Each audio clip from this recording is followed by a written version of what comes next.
Assalamualaikum warahmatullahi wabarakatuh. Perkenalkan, nama saya Hesti Yuli Hairani dengan NIM A24123082.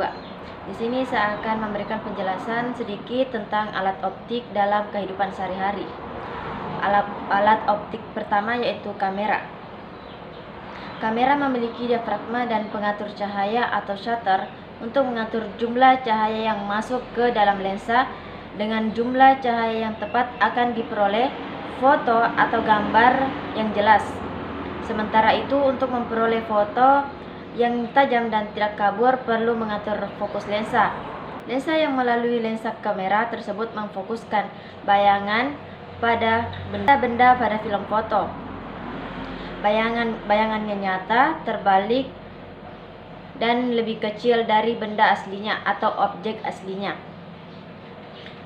Adapun prinsip kerja kamera sederhana ini dengan diafragma cahaya lensa cembung, ukuran bayangan tersebut bergantung pada panjang fokus lensa dan jarak lensa itu pada film tersebut, dan jika diperhatikan, bagian-bagian dari kamera memiliki kemiripan dengan mata. 2. Lensa pembesar atau loupe. Sebuah kaca pembesar memungkinkan kita untuk menempatkan objek lebih dekat ke mata sehingga objek tampak terlihat lebih besar. Pembesaran dan kejelasan objek bergantung pada ukuran bayangan objek pada retina. Ukuran bayangan bergantung pada sudut mata yang berhadapan dengan objeknya. Agar mata tidak mudah lelah saat menggunakan loupe, letakkan benda tepat di titik fokus loupe sehingga mata tidak berakomodasi. Mikroskop memiliki dua lensa utama, yaitu lensa okuler dan lensa objektif. Lensa okuler adalah lensa yang posisinya dekat dengan mata pengamat. Lensa objektif adalah lensa yang memiliki posisinya dekat dengan objek atau benda yang sedang diamati. Lensa okuler maupun objektif merupakan lensa cembung yang memiliki fokus yang berbeda. Benda yang diamati ditempatkan pada sebuah kaca objek dan disinari dari bawah cahaya melalui lensa objektif dan membentuk bayangan nyata dan diperbesar. Bayangan itu diperbesar sebab benda itu terletak di antara satu dari dua jarak fokus lensa objektif. Selanjutnya, bayangan nyata diperbesar lagi dari lensa okuler. Untuk menghasilkan bayangan maya, diperbesar susunan lensa seperti ini, memungkinkan bayangan ratusan kali lebih besar dari objek aslinya. Yang keempat, teleskop. Teleskop dirancang untuk mengumpulkan cahaya dari benda-benda yang jauh.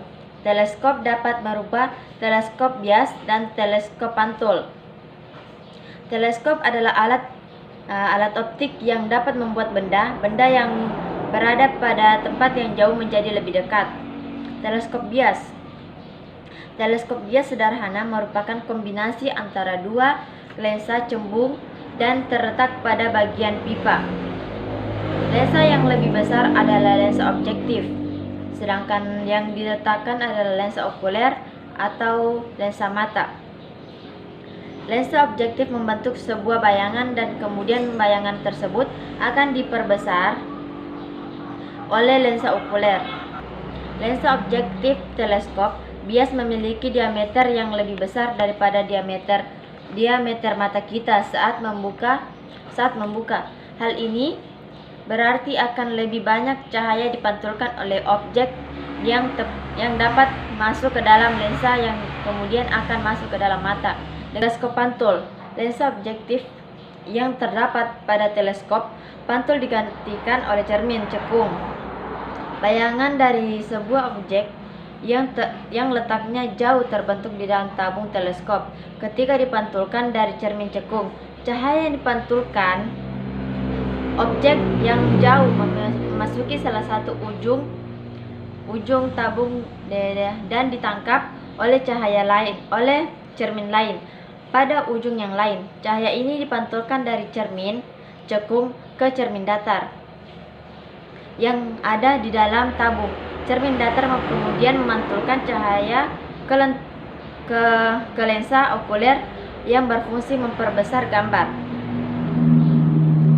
Itulah tadi penjelasan saya tentang alat optik dalam kehidupan sehari-hari. Demikian dari saya. Wassalamualaikum warahmatullahi wabarakatuh. Terima kasih.